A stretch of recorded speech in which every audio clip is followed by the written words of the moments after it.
Good afternoon. Welcome to this Art Gallery of Ballarat online event in conversation with Robyn Stacey. I'm Louise Tegart, Director of the Art Gallery of Ballarat.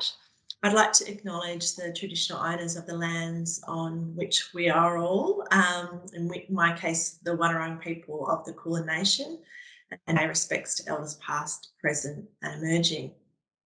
This in conversation was supposed to take place here at the gallery in April, but at that time there was concern about COVID and travel. And of course, we've now got COVID cases here in Victoria and also now in Sydney, where Robyn is based. So I hope that our technology works out for us today. If you've got any questions, please put them in the chat function and we can look at them at the end of the conversation. And if you can please put your mic on mute and cameras off, that would be fantastic. And we are recording the session today. So Robyn Stacey is one of Australia's most highly respected and original photographers. Her works have been presented in numerous solo and group exhibitions, including the Know My Name exhibition, which is currently on at the National Gallery of Australia, the major commission by Deutsche Bank Double Take at the 2017 Sydney Contemporary Art Fair, and Magic Mirror for the Perth International Art Fair in 2017. Her works held in notable public collections, including the National Gallery of Australia, the National Portrait Gallery, Art Gallery of New South Wales, Art Gallery of South Australia and the Queensland Art Gallery, as well as numerous university, corporate and private collections.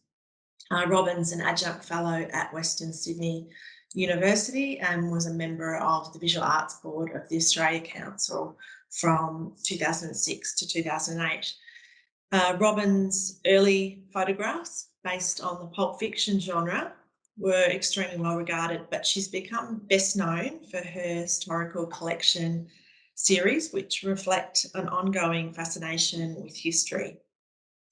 Herbarium, which was published in 2004, focused on the collections of the Royal Botanic Gardens in Sydney, and her 2008 book Museum showcased the collections of the Macleay Museum at the University of Sydney.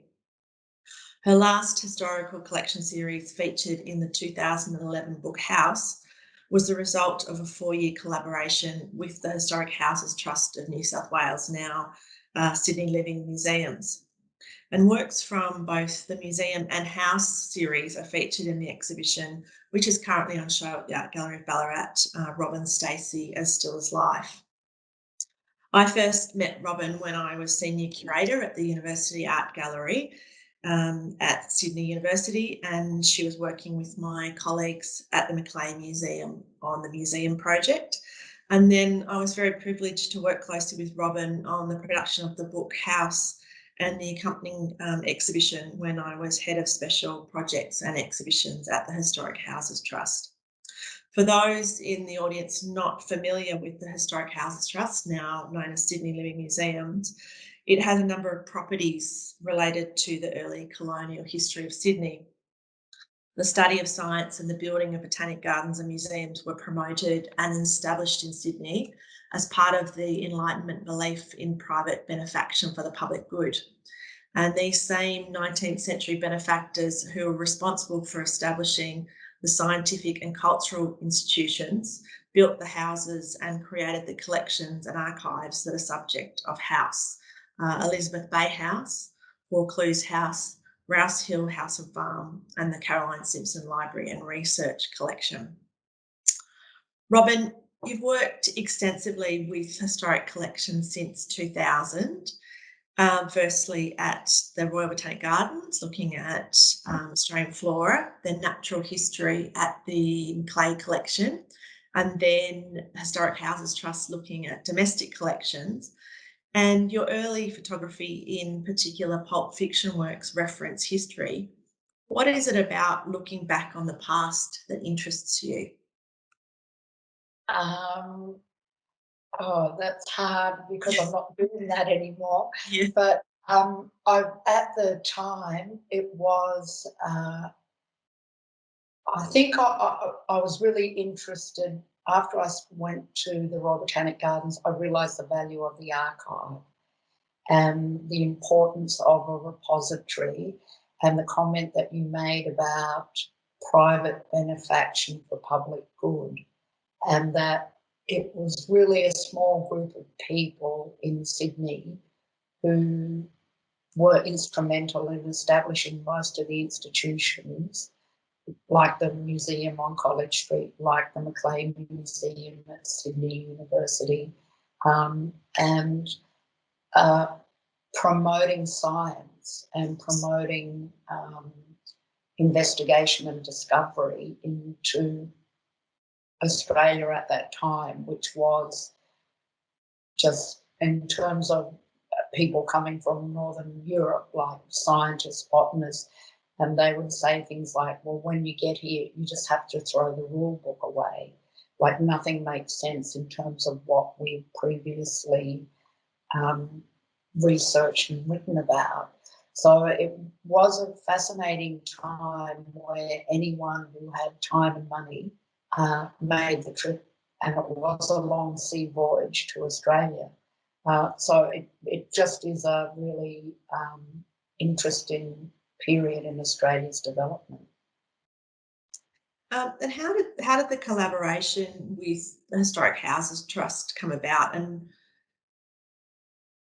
Well, because I'd done the work, I'd done herbarium, and then I'd gone to the Macleay Museum, and some of the people at Historic Houses Trust, which is now Living Museums, and the Macleay Museum is now the Charles Chaplin Museum, which just opened this year. So they approached me and went, would you be interested in looking at our collection? And when I started with herbarium, it's with it's the Banks and Solander collection, which have been returned from Kew Gardens to Sydney. So it's the earliest, it's the beginning of white settlement in Australia.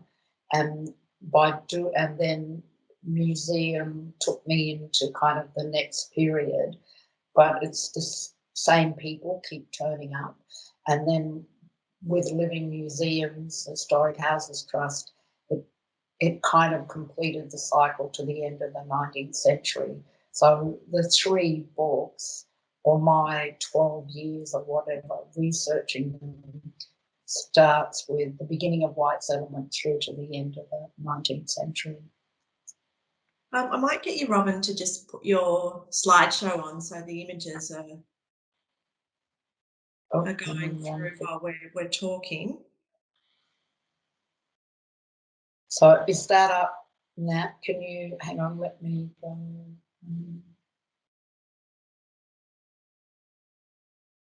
So are you seeing the images? Yes. Okay, great. All right. Yeah. So there should be. No, it's not. Hang on, it's not automatic. Oh, maybe I have to go back. Just hang on one sec, and I'll no, go that's back. transitioned. Or did you just do that?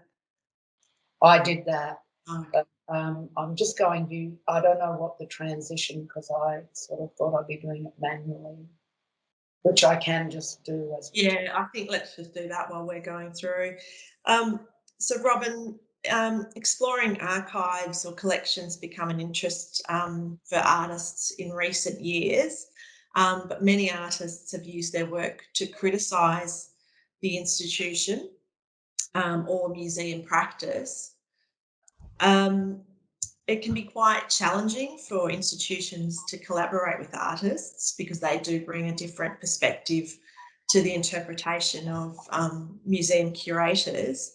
But your work, rather than being critical of the museum, was really a collaboration with the museum curators, both in the making of the work and in the presentation.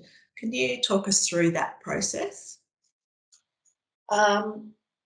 Yes, in the it's a difficult thing, I guess I thought the archive was a fantastic repository.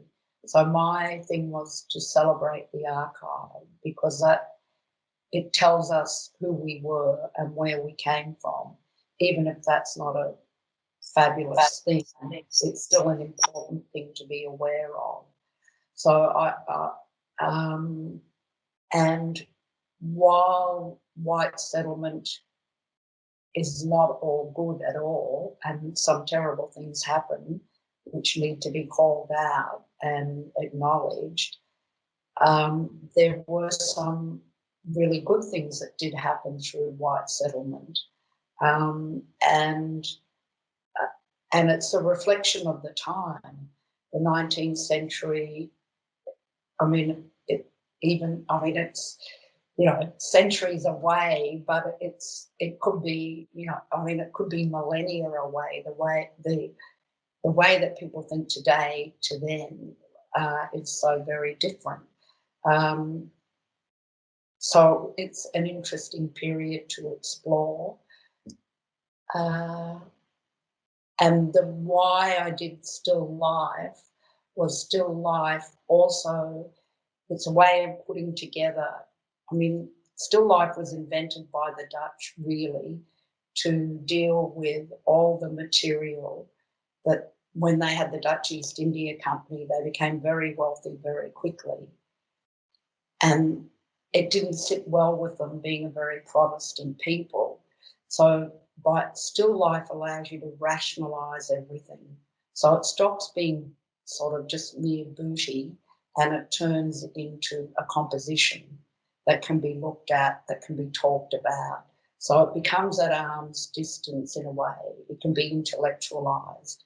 So that was in why I work with still life when dealing with the collections, because that enabled you to talk about the material in a fairly kind of unemotional way.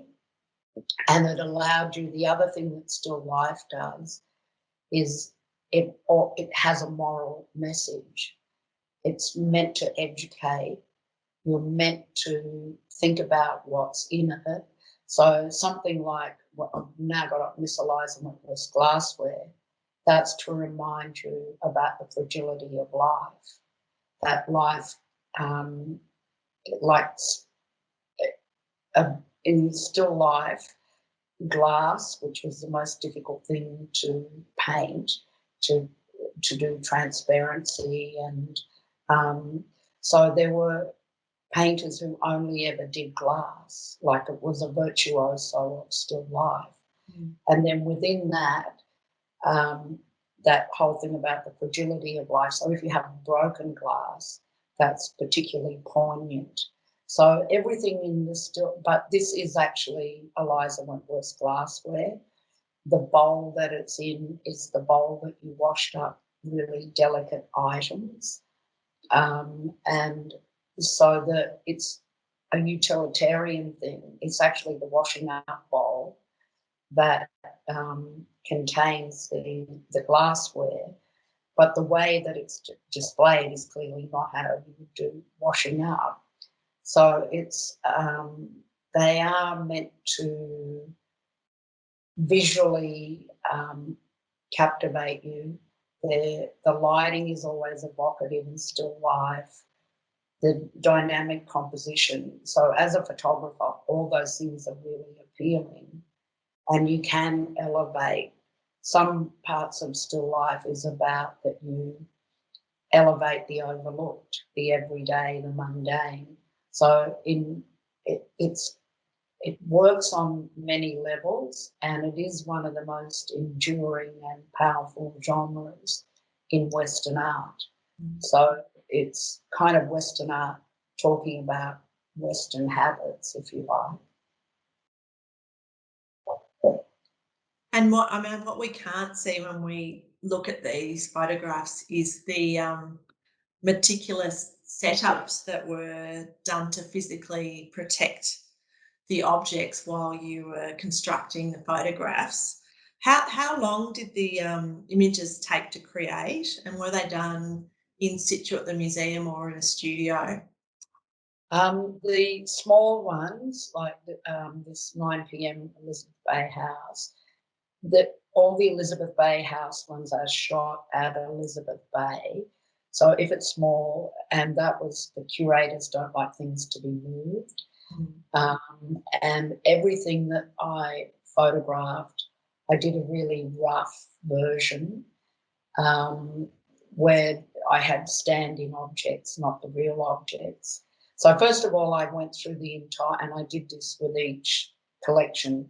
I went through the whole collection and I photographed. Every drawer was pulled out, nothing moved, I'd photograph it. And so that took a long time. At Herbarium, everything is organised by the Latin name of the plant.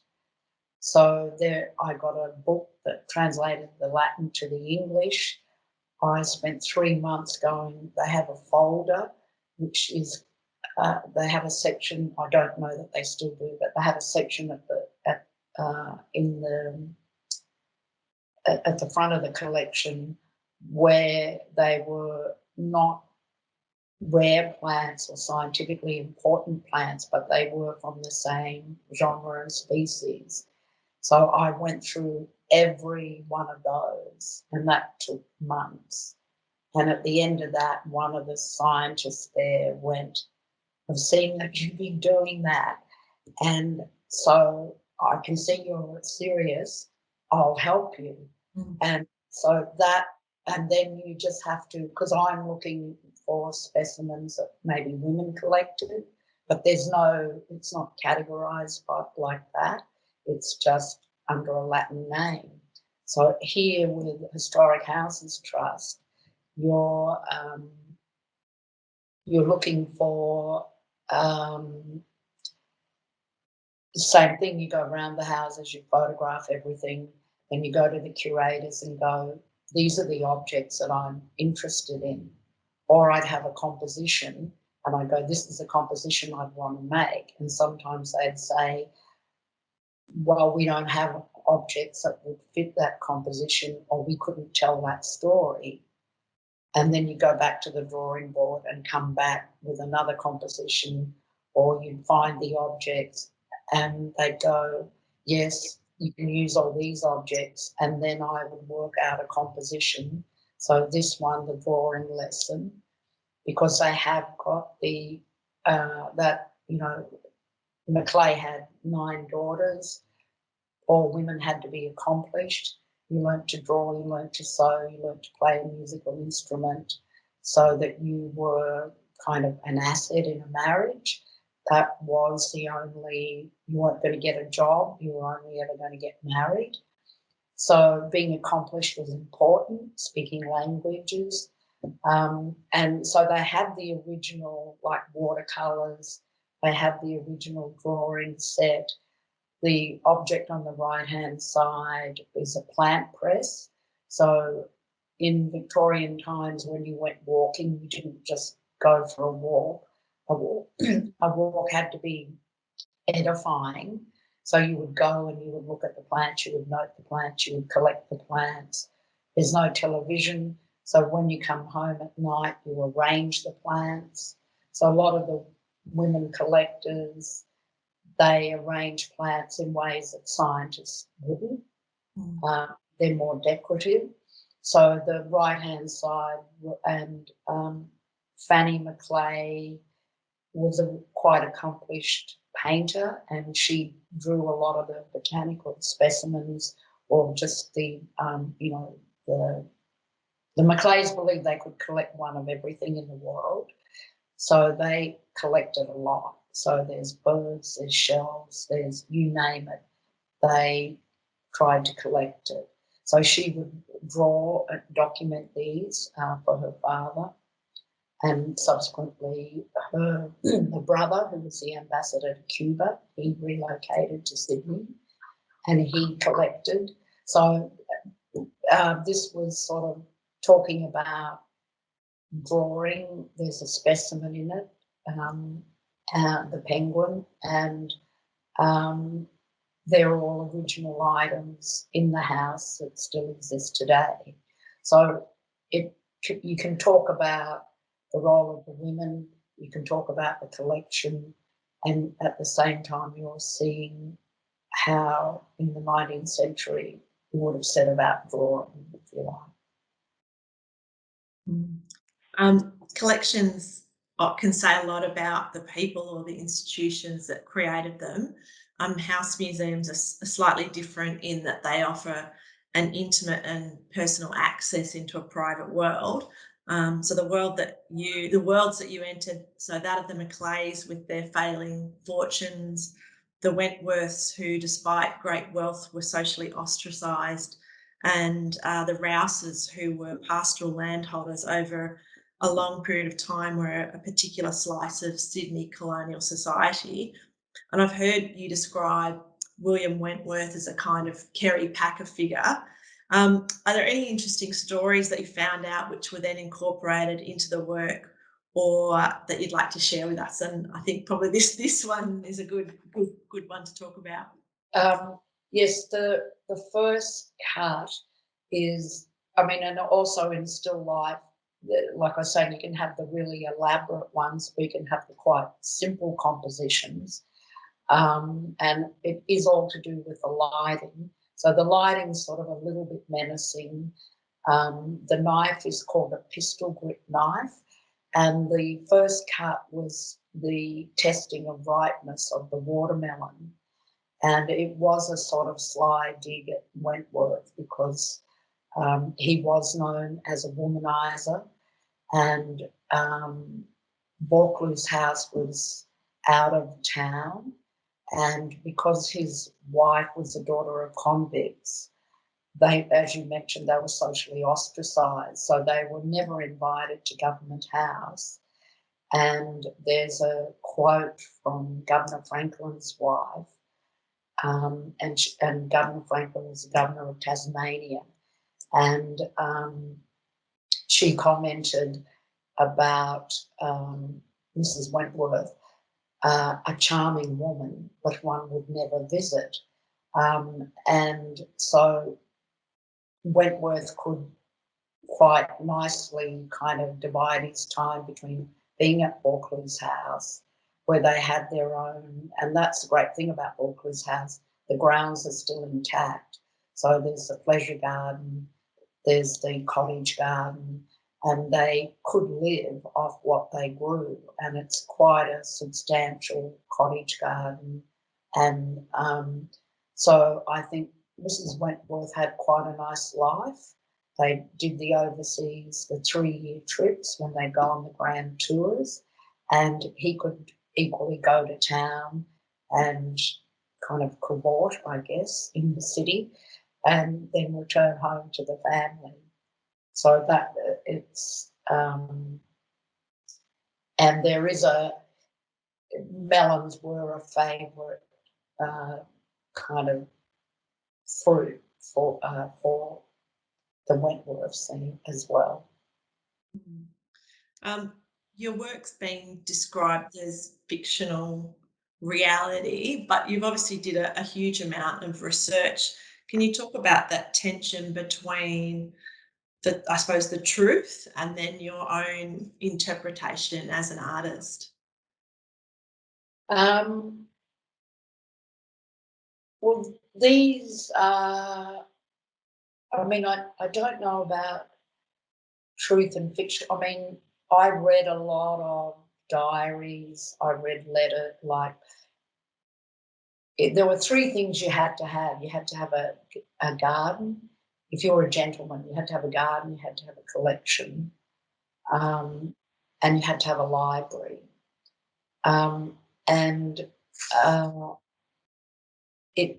We can't it's hard to sort of comprehend today, but to have a fantastic garden, to really rate, you had to have plants from Australia. So there are letters from Lord Bathurst to the governor going, the King of Bavaria wants a waratah. Make sure there's several dispatched on the next ship. So people are there was a real hunger. People waited on the docks to collect Australian flora and fauna. I mean, Napoleon and Josephine had, that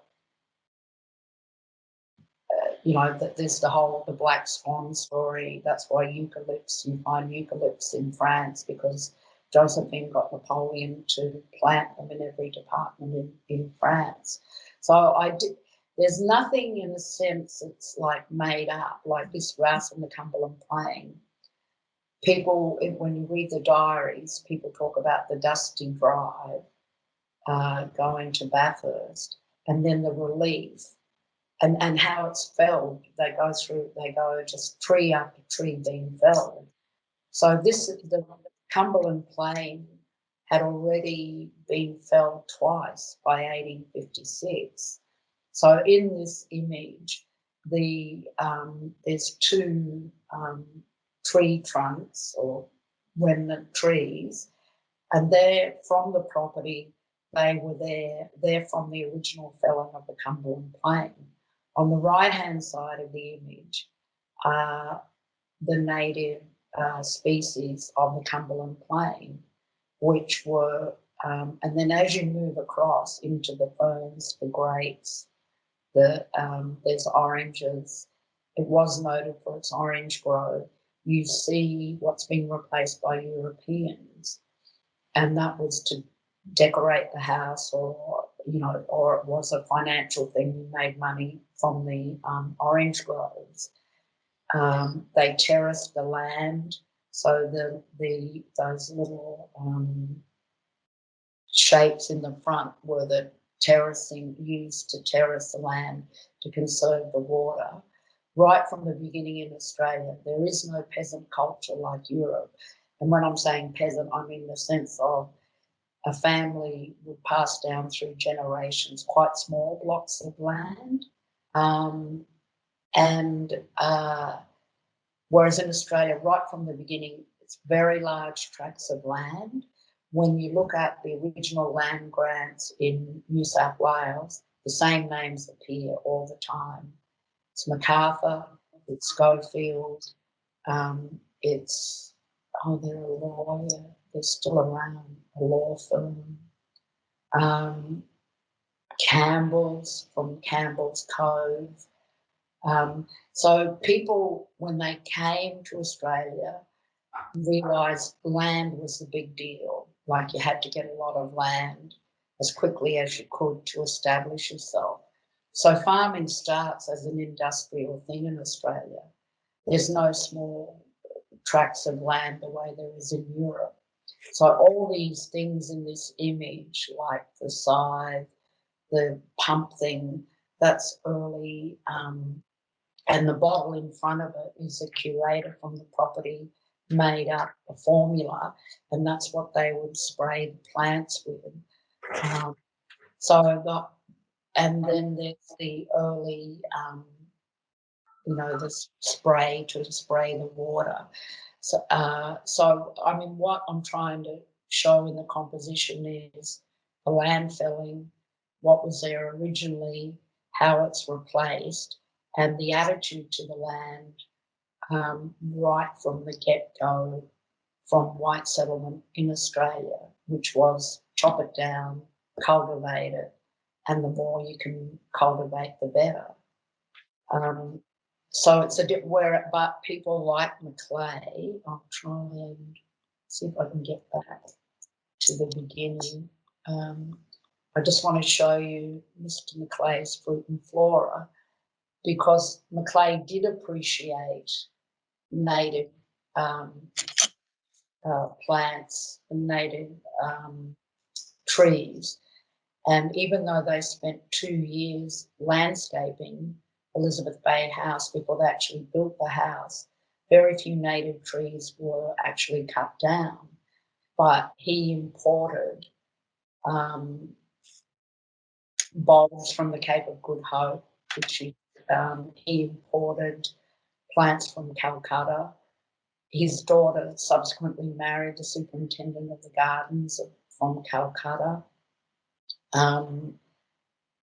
He was plants from South America. So that's what this one here, So he built one of the great gardens of the world. None of it exists today. There's nothing but a footpath around Elizabeth Bay House. So what I realised really early on was, like I said, you had to have the three things. You had to have a garden, so the grounds are as important as the house. And this references this. I mean, the only thing that exists, there's no photos, drawings, paintings, engravings, etchings, there's nothing, are the diary accounts of people who visited. So Marianne North, the North Wing of Kew Gardens, she visited, she describes it. And then all of these are all 19th century varieties. There are no modern varieties in the making of this. But it comes from the still life tradition of a festoon, which is, it starts from a point, the twigs at the top, the pink references Macleigh's political party. So I don't know, they're not fictional. And they are based on the accounts, but of course accounts are people's personal interpretation. So, I mean, what is truth? They're not true, but they are, I guess they're a replica of, they're a reference to, they're what I could make, because we can't remake the grounds, but they're what I could make to give you an idea of, it must have been fantastic, like 54 acres of garden and grottos and fountains and fish ponds and all of that. So, I mean, you touched on sort of, the disappearance of the gardens. Can you tell us about how you think the three projects that you worked on allow the possibility of history to inform the present? Well, in that one, in the Rouse and the Cumberland Plain, I guess you do see what was there and how it's changed. Everything in the in herbarium, I guess what you see is early science. Even in the Beaumonts, like, it was about taxonomy. So when you go into the collection, I mean, it wouldn't be, I don't know how it is now, but it was drawer after drawer after drawer of these incredible butterflies. Like, and you would get drawers of yellow, drawers of white, drawers of blue, red, mixed drawers, and they're just breathtaking. But it was all about taxonomy, which is to understand, like to categorize, to order. So early on, it's about ordering everything, to try and understand things, to categorize. So in the Beaumonts, I really wanted to make it about, so it's all about pinning. So that's what the balls, it's a foam ball, it's covered in black velvet. The black is a reference to the Victorian era, because of Queen Victoria and the death of Prince Albert. I mean, black was the dominant. I mean, people have never been in mourning for such a long period, I don't think. So black dominated the Victorian era, and it's also about excess. I mean, you cannot have too much in the Victorian era. So you have your mantelpiece, and you just keep putting candlesticks, little vases, little knickknacks. So I wanted to kind of show that sensibility of excess, and I wanted to show the pinning and the display, but not in that scientific way of where it's kind of on a graph paper and it's in rows. I mean, these are still kind of in an order, but it's more talking about, like I said, the pinning and the display. So I guess what they show is how people used to think about things. I mean, some things it is about, you know, I mean, I call them beau monde because these are all, beau mondes are, I mean, that is what a group of butterflies, that's where the name comes from. So for the butterfly, a group of butterflies have a lot of names, but one of them is beau monde. And beau monde also refers to high society. And these people, that's the position that they occupied. Like Macleay was the colonial secretary to New South Wales.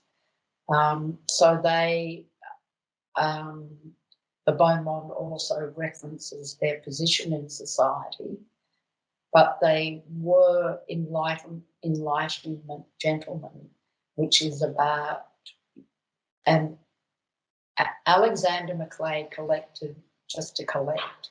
Like when he came to Australia, he had one of the greatest entomology collections in Europe. And really, and he came with like 9 daughters and a wife, and everyone was worried about the long sea voyage. No one was worried about the 9 daughters and the wife. Everyone was worried about the collection. And that he brought the collection to Australia is quite a remarkable thing, and that we have the entomology collection has one of the largest collections of type specimens, and they're the original specimen from which all specimens are named. And so in America, they have what they call the Macleay lost types.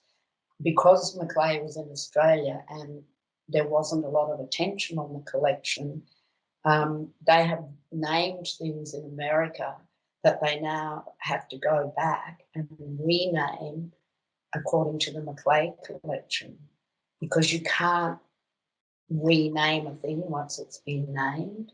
So with to name something, so in going back to herbarium, you have to lodge it in an institution and you have to give it a Latin name.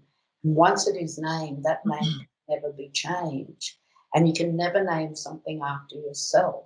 So when something like the phasmid in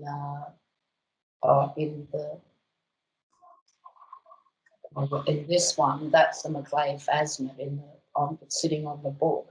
But Macleay can't name it, someone else has to name it in honour of him, and people often did that to curry favour and get promoted. And Macleay used his like he spent all his money on his collection. They didn't entertain. They had one of the grandest homes in the colony. They rarely entertained because all the money went on the collection. And even if you go to the house today, it looks like a grand house. But back in the day, there would have been barrels of fish that someone would have turned up at the house, you know, hessian bags of wobbegongs.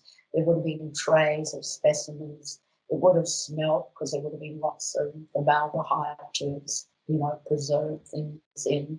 So it's a different, now it's been repurposed as an elegant 19th century kind of wealthy person's home, but it couldn't have been like that at the time.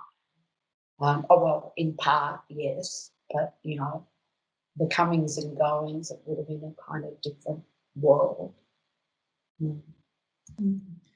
I think one thing I'd like you to sort of talk a little bit about is kind of the concept of loss. So, I mean, obviously with Macleay's garden no longer being existing and the Cumberland Plain undergoing great change, but even the insect specimens, a lot of those are no longer, you know, they've become extinct, some of those insects. Can you talk about loss in terms of these works?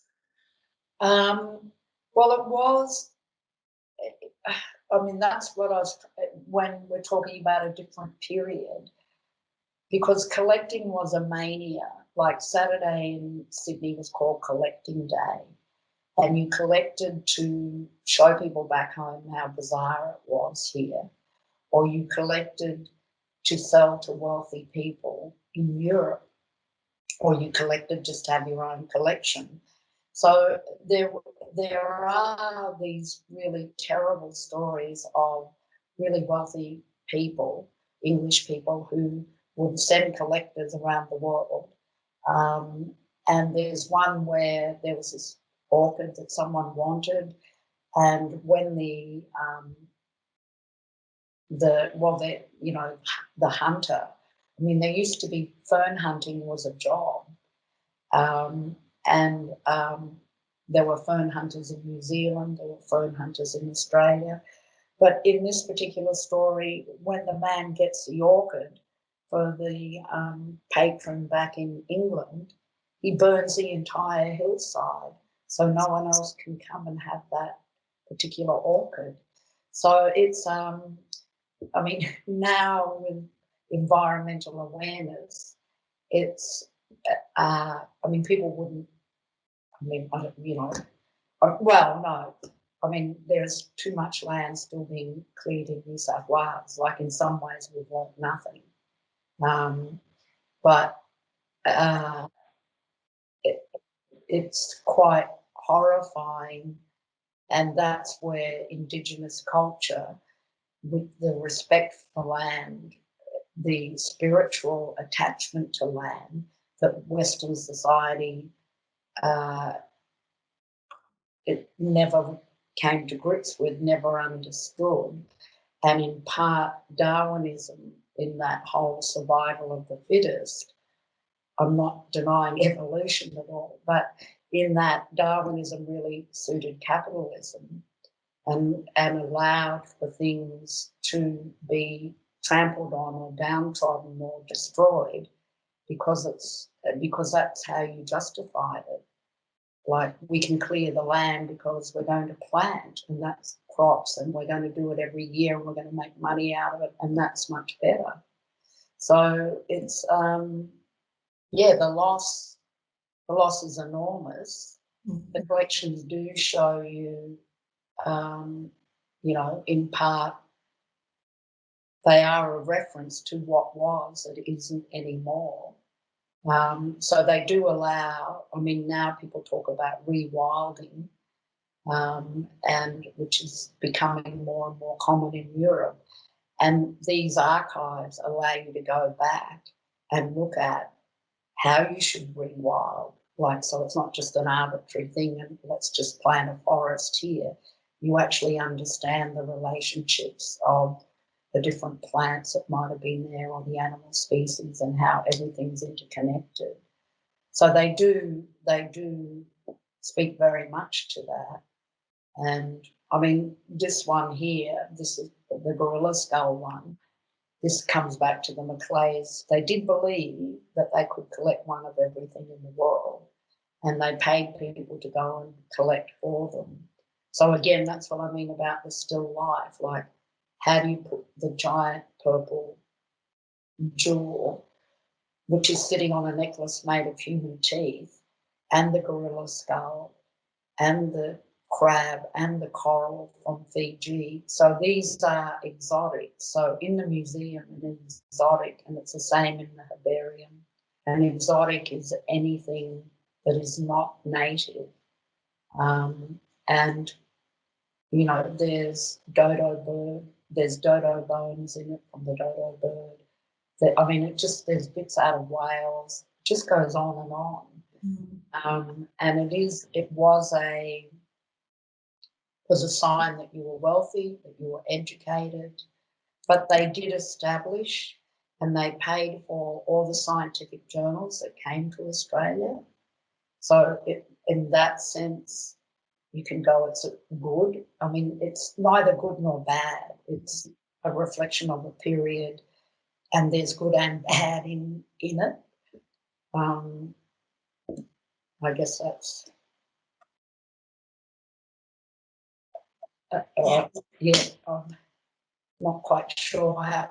I mean, the same with it. I mean, that's the same. Like, that's, and again, why they're in the Vanitas tradition, because there is this reminder of that you are mortal, that you will pass, that there is a cycle of life. And that was what the Vanitas, it's to remind you that really you should lead a good life, um, and um, and that you're only here for a certain amount of time. And it wasn't what, I mean, in the Vanitas tradition, that doesn't mean party on do. That means do the right thing. So you are in their world, I guess they thought they were doing the right thing, and they justified what they did by, in some cases, for science, and in some cases there wasn't a justification. In some cases it was just showing off, like, I've got a huge collection and my collection's bigger than yours.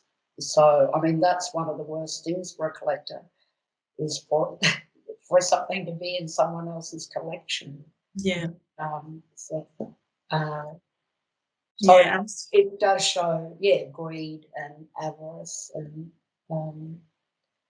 uh, and in that sense of that Beaumont thing, it is that, I mean, now I guess it's Jeff Bezos going into space, because I think I'm really rich. So now we've gone off world, because that's, you know, the ultimate showing off, if you like. Yeah, I mean, just picking up on the Vanitas point, I mean, house museums have been described as mausoleums, and I think one of the great challenges for these three collections is about how you bring those stories to life, and I think that's been one of the really successful parts of your work for those organisations, is that you've given a semblance of life to those people. You've brought a completely different interpretation and brought those stories to life. Yeah, I think we'll go to one we haven't paused on. Well, not many. Um, uh, I I mean, there are so many stories, and there are fabulous stories about the families, and I'm it, it is well, like Rowson Estate and I mean, that's really interesting because it has been allowed to decay. So you actually see them going from being a super wealthy family, where they made the grand tours and they travelled overseas, um, and where they collected. And then at the end, I mean, it's quite shocking how they're living, and not in that big house, but in those little kind of shacks out the back. And it's like, so again, if you want to go Vanitas, it's like, you know, everything is transitory, nothing lasts, it's all ephemeral. So it is a reminder that even the fabulous objects, at the end of the day, you only get to enjoy them for a short period of time. And all the great gardens crumble. I mean, I do feel that like some of the great gardens that would have been in Sydney, if they could have been in, like if Elizabeth Bay House, if those grounds were still there and the public were able to access them today, that would have been just so fantastic. But yeah, again, you know, we're down to a footpath. So, and that's because family members in England, and there's this great letter, and they're selling off the land. Like now, Elizabeth Bay House is one of the most densely populated areas in Sydney with apartments, and he writes like, if I lived in Sydney, I'd feel really terrible about selling off all these gardens and grounds and everything. But as I spend my life between London and the Riviera, I don't really care. And so it's history is capricious. You know, it's like who is in charge at any particular point in time can either do good or do bad, and that's just how, you know. And we continue to live it in that way. Mm. And yeah, I think Historic Houses Trust did an exhibition called The Lost Gardens of Sydney, and it was yeah, really kind of heartbreaking thinking about all those amazing gardens that are no longer in existence. So you spent, I mean, you spent 12 years of your life on this series. What have you been working on in the period since you've completed these series, and what are you working on now? After I finished these, I made camera obscura. So I think from 2013 to 2019, and I really think these were incredibly labour intensive, and I didn't quite like some of them, like these big still lives like this and the festoon in Mr. McClay's Fruit and Flora. They would be a day to compose, and Scott Hill, who's still at Living Museums, I would work out the composition. We would go and collect everything. So with the gardeners, I'd walk around and photograph things in the garden, and then the gardeners could say, you can have unlimited amount of that, one of this, one of that. And then on the day, we would go and collect everything, and Scott did the arrangements. So I would set up the camera, I'm looking through the camera, and then he's arranging, and we're, you know, but it's the camera point of view where everything, so it's built over time. Anyway, I just thought, because I'm looking at it, I thought I should show that. But after doing these really complex things, I just wanted to do really simple things. And the camera obscura is the earliest form of photography. It's a small opening to the outside world, and you make the room that you're in a camera. So I started in hotel rooms because I was offered an artist residency at the Sofitel in Melbourne, and you live in the hotel, and you make work about the hotel. So that was what gave me the idea of it would be fantastic if I could bring the outside world into the room. And then Museum of Brisbane approached me and asked me to do one on Brisbane. And then the last series I did on them, I also did them for the Adelaide Biennial. And people would come up to me and go, oh, I know how you do it, it's Photoshop. And I'm like, no, it's real, it happens in real time. So then for Adelaide Biennial, I made a couple of rooms where people could actually sit in the room and experience the still life. And people really love that experience. It's really fantastic. And so for Perth, I just did the experience, and people came to the hotel room and sat in the room. Then the last series I did was Artist Studios, and that came from the Adelaide Biennial, where I did Hans Heissen's studio, and it's the oldest studio extant in Australia. So, I mean, there's still this sort of interest in what's gone before. And it was like, so you can be in the studio and you're seeing what the artist is looking at. So one I did Wendy Whiteley's place, which was Wendy and Brett's place, and it's the room that was Brett's studio. So it's the view overlooking Lavender Bay, Milson's Point there, where Brett painted all those iconic Sydney paintings of the harbour. So you're in the room that Brett did the painting in, with the view from outside coming in. And so I did the Boyd place at Pundamon. So anyway, and that was, so it was interesting looking at, I did industrial places, I did hotels, and then artist studios. And it was great.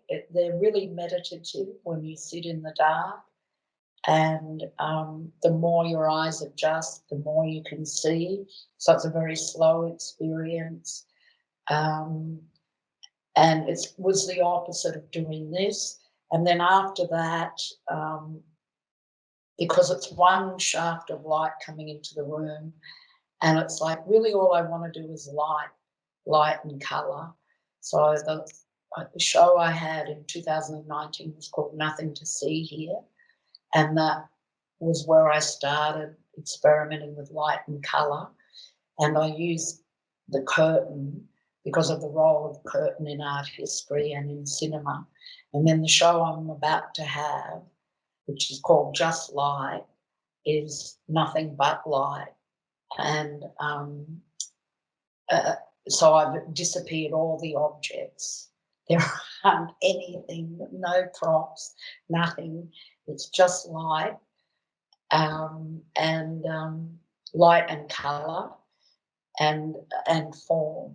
And I mean, sometimes people go, oh, but what have you photographed? And you're like, nothing, no object in the thing. But they have an object presence, like people do think they're a thing. So that's interesting. So anyway, that shows in July at Darren Knight's. So if you come to town, have a look. Absolutely. Well, I think that's a great place to end. Thank you so much, Robyn. I'm not sure whether we have any questions. If anybody had anything to ask Robyn, they can just place the question in the chat function. So we might just wait a moment and see if anybody's... Okay, I'll just stop the sharing. Okay.